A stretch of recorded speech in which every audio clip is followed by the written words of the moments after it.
안녕하십니까. 주식밖에 모르는 남자 주모남TV의 주모남입니다. 오늘 업체는 PSK입니다. 1차 업로드는 2021년 1월 9일날 했고요. 오늘 날짜 2021년 8월 29일입니다. PSK 매출 구성을 보면요. 이제 반도체 장비의 77.6%가 제품인데요. PR 스트라이프가 50%, 드라이 클리닝이 10%, 그리고 뉴 하드 마스크 스트라이프, 베벨 에처 신사업까지 해서 대표적으로 4개 장비가 있습니다. PR 스트라이프 같은 경우에 드라이 스트라이프라고 하는데요. 웨이퍼를 산화목 도포를 하고 PR을 도포합니다. 그리고 노광으로 이제 포토 공정을 통해서 쬐주고 나면은 이제 회로가 형성되는데요. 식각 장비로 산화막을 제거하는데요. 이 산화막을 제거하다 PR이 좀 남아 있습니다. 그래서 회로 패턴 외에 이 PR을 제거하는 장비가 이제 PR 스트라이프, 즉 드라이 스트라이프 장비라고 생각하시면 될 것 같은데요. 세계 전체에서 이제 당사 점유율은 26%를 차지를 하고 있습니다. 드라이 클리닝 같은 경우에는요, 증착 전 불순물을 제거를 해주는 장비인데요. 이 불순물, 그러니까 증착 전에 불순물이 있으면 스택 커버리지에 영향을 주고 있습니다. 즉, 미세 수율 하락 요인을 제거를 해주는 장비인데요. 이걸 제거를 안 하면 미세 수율이 떨어지겠죠. 그리고 이 장비는 플라즈마 옥사이드 클리닝 공정 세계 1위입니다. 뉴 하드 마스크 스트라이프 장비가 있는데요. PR이 점점 이제 미세해질수록 PR 미세화로 인해서 식각 시 PR이 무너집니다. 그래서 이거를 이제 보완해주기 위해서 뉴 하드 마스크 물질을 통해서 이제 PR을 만들어주는데요. 모든 공정이 다 끝나고, 즉 포토 공정이 끝나고 나서 이 하드 마스크를 없애줘야 되는데 이걸 도와주는 장비가 뉴 하드 마스크 스트라이프 장비입니다.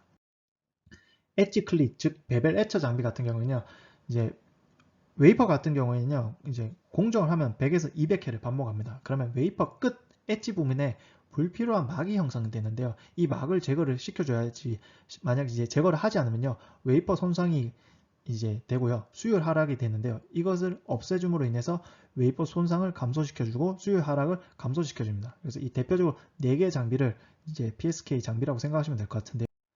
이 장비의 포지션 및 대략적인 제품 가격을 봤을 때 PR 스트라이프 같은 경우는 D램과 낸드와 로직, 국내 해외에 대해서 양산 매출을 하고 있고요. 드라이 클리닝 같은 경우는 D램, 그리고 국내, 그리고 뉴 하드 마스크 스트라이프 같은 경우는 낸드에, 그리고 해외, 그리고 베벨 해처는 D램, 낸드, 로직에 이제 포지션을 취하고 있습니다. 이 장비에 대해서 6개월 동안 2212억에 대한 매출이 일어난대요. 원재료는 199억 정도 들었습니다. 그래서 6개월 동안 131대를 생산했는데요. 한 대당 16억, 즉 17억 정도의 매출이 일어났고요. 원재료는 1억 5천 정도로 해서 반도체 장비의 원재료 비중은 9%라고 생각하시면 될 것 같습니다. 실적 증감률을 봤을 때 급여, 복리후생비, 판매 보증비가 증가가 되었고요. 영업이익은 124%, 작년 6개월 대비 올해 6개월 하니까 124%를 증가했고요. 영업이익률은 18%에서 26% 증가했다고 보시면 될 것 같습니다. 연구개발 비용 및 다음 먹거리를 봤을 때 PSK 같은 경우 100억 원 이상 연구개발비에 투자한데요. 작년에 12%, 즉 319억을 연구개발비에 투자했고요. 현재 6개월 동안 4.8%, 106억 정도를 연구개발비에 투자했고요. 특허권은 439개를 갖고 있습니다. 그리고 이제 연구개발을 보면요. 다음 먹거리를 보일 수 있는데요. 차세대 드라이 클린 뉴 하드 마스크 스트라이프 원자층 식각 장비를 개발을 하고 연구를 하고 있구나 생각하시면 될 것 같고요.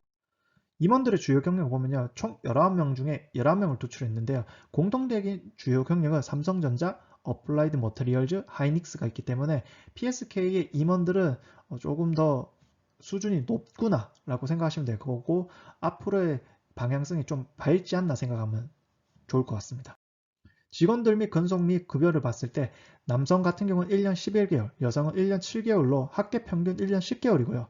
남성은 3,600, 여성은 2,600으로 1월 1일부터 6월까지 이제 급여로 나간 금액이고요. 이 금액에 작년 성과금이 포함이 되어 있습니다. 임원 같은 경우는 9,600으로 역시 1월 1일부터 6월까지 급여를 나간 비용이고요. 역시 작년의 경영성과에 대한 이제 성과금이 들어가 있다 생각하시면 될 것 같습니다. 종속회사는요. PSK 테크 아메리카, 아시아, 차이나, 샹하이, 재팬, 즉 세계 각국에 흩어져 있는 종속회사가 있고요. 이 지배가 100% 지분을 갖고 있다 생각하시면 될 것 같고 삼성전자의 투자 증대입니다. 삼성전자 이재용 회장의 이제 출소로 인해서 투자 240조, 고용 4만 명인데요. 삼성전자의 적극적 투자, 이걸로 인해서 반도체 이 캐파 자체가 크게 늘어날 거고요. 향후 반도체 사용량이 더 늘겠구나 예측을 해볼 수 있습니다. 그래서 PSK 장비 매출이 증대를 생각해 볼 수 있고요. 투자 포인트 두 번째, 신규 시설 투자입니다.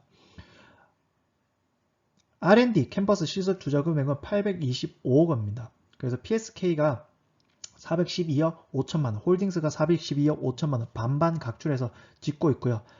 투자 내용은 PSK, PR 스트라이프, 세정, 향후 애칭 장비까지 여기 센터를 통해서 R&D를 한다고 했고요. 위치는 경기도 판교 반도체 산업 클러스터 부지인데요. 향후 이 캠퍼스가 2024년 2월 29일 날 완공 이후에 이제 이 R&D가 어떻게 될 것인지 위치 열심히 추적하는 게 좋을 것 같습니다. 세 번째, 자사주 소각입니다. 자사주 소각 15,481주, 즉 3억 3,950만원치를 자사주 소각했고요. 현재 남아있는 수량은 56,458주 정도 됩니다. 근데 체크 포인트가 생겼습니다. 특허칩의 선정포고를 받았습니다. 램리서치 PSK 반도체 장비 특허칩의 선정포고를 했는데 기사는 2021년 8월 11일입니다. 내용 증명을 램리서치는 김현장을 통해서 발송을 했고요. 침해 내용은 베벨-에처 기술 특허를 침해했다고 해서 발송한 겁니다. 그래서 램리서치는 2011년에 참 엔지니어링의 베벨-에처 사업을 인수를 했고요. 여기 대해서 특허를 침해했다 해서 한 건데요. 법률 대응을 할지, 특허 IP 기술 개발지, 신사업의 방향이 결정이 됐고 시장 규모는 약 3천억입니다. 현재까지는 SK하이닉스 양산 라인에 이미 공급이 돼 있고 삼성전자 테스트 중인데요. 어떻게 될지 좀 체크를 좀 해보셔야 될 것 같습니다. 결론입니다.